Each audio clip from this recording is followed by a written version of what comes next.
Herkese merhabalar. Kanalıma ve mutfağıma hoş geldiniz. Bugün sizlere tüm püf noktaları ile yumuşacık İstanbul pidesi tarifi vereceğim. Diğer ismiyle kır pidesi veya kapalı pide olarak da bilinir. Bana göre isminin pek bir önemi yok. Önemli olan lezzeti.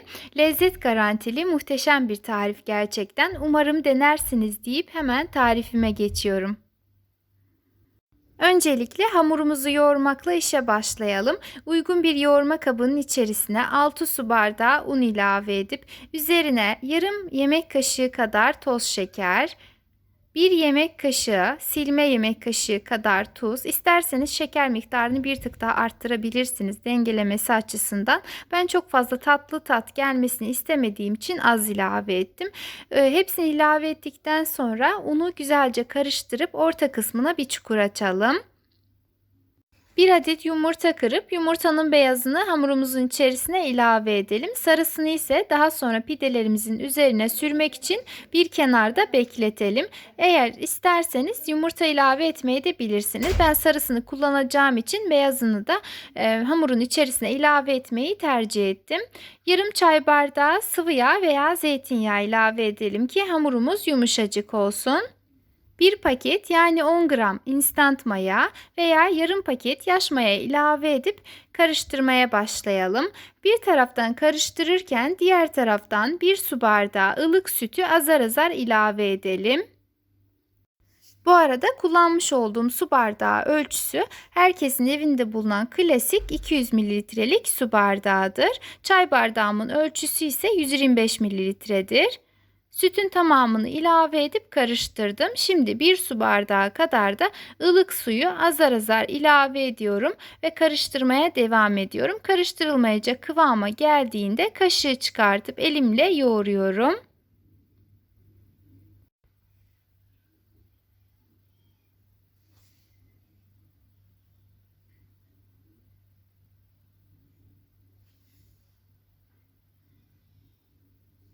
Sonuç olarak yumuşak ve ele yapışmayan bir hamur elde etmeliyiz. Şimdi hazır olan hamurun üzerine bir poşet veya streç ile hava almayacak şekilde güzelce kapatıp mayalanmasını bekleyelim.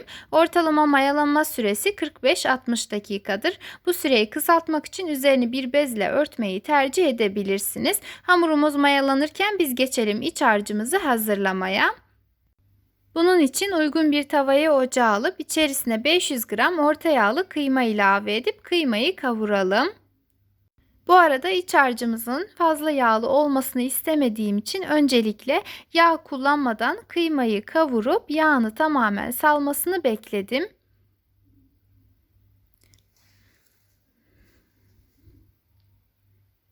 Ve kıymamız artık yeterince kavruldu. Şimdi içerisine 1 adet yemeklik doğramış olduğum kuru soğan ilave edip şöyle bir karıştırıyorum.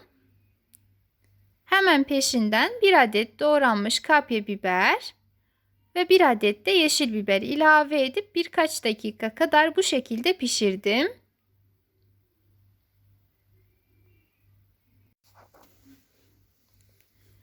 Bir tatlı kaşığı kadar salça ilave edelim. Ben biber salçası kullandım. Dilerseniz domates salçası da kullanabilirsiniz. Ve salçanın da çiğ kokusu gidene kadar kavuralım.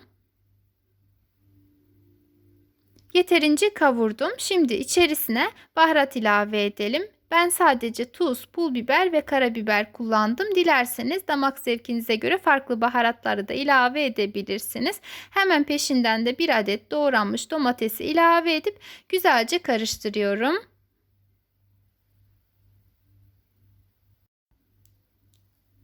Şimdi tavanın kapağını kapatıp domatesler suyunu salıp tekrardan geri çekene kadar orta ateşte pişirelim.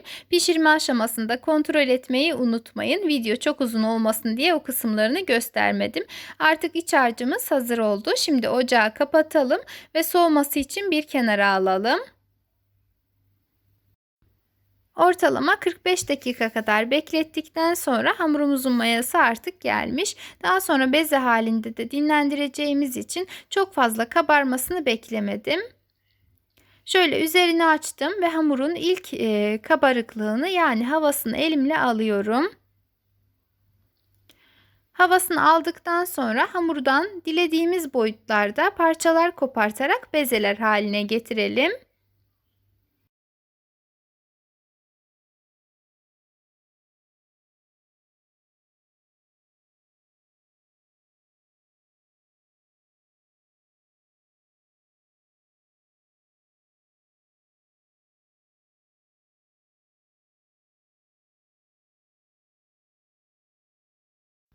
Ve hamurun tamamını beze haline getirdikten sonra üzerini temiz bir bez veya poşetle güzelce kapatıp 10 dakika kadar dinlendirelim. Yeterince dinlendirdikten sonra ilk yapmış olduğumuz bezeden başlayarak açalım.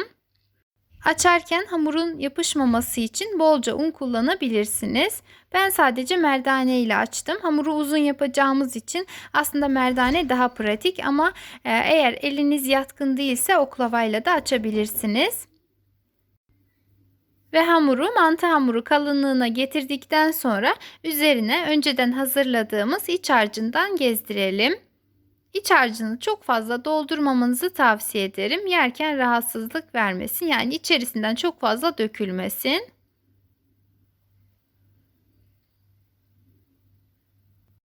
Orta kısmına iç harcını koyduktan sonra önce hamurun baş taraflarını, daha sonra ise kenarlarını içe doğru katlayalım.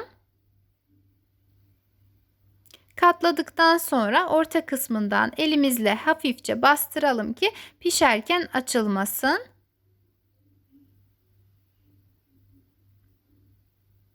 Şimdi hazır olan pidemizi yağlı fırın kağıdı serilmiş fırın tepsimize ters çevirelim. Geriye kalan bezelerimizin tamamına da aynı işlemleri uygulayalım. Tarifimi buraya kadar izleyen değerli izleyicilerim, şu anda beni her nereden izliyor iseniz bulunduğunuz ili, ilçeyi veya ülkeyi ve de oraya ait en meşhur yemeği yorum kısmında belirtirseniz çok sevinirim.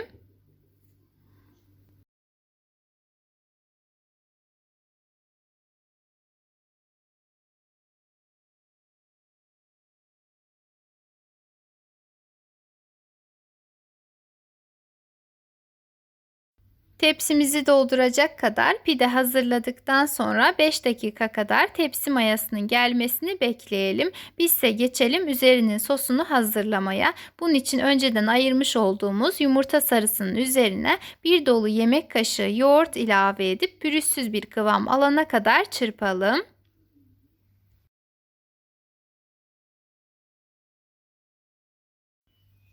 Ve hazır olan sosumuzu tepsi mayası gelmiş pidelerimizin üzerine fırça yardımı ile sürelim.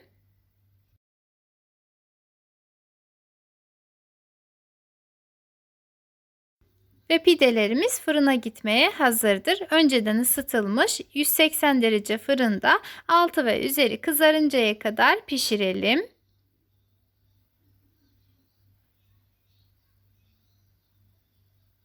Pidelerimizin yumuşak kalması için fırından çıkarttıktan sonra üzerlerine tereyağı sürmenizi tavsiye ederim.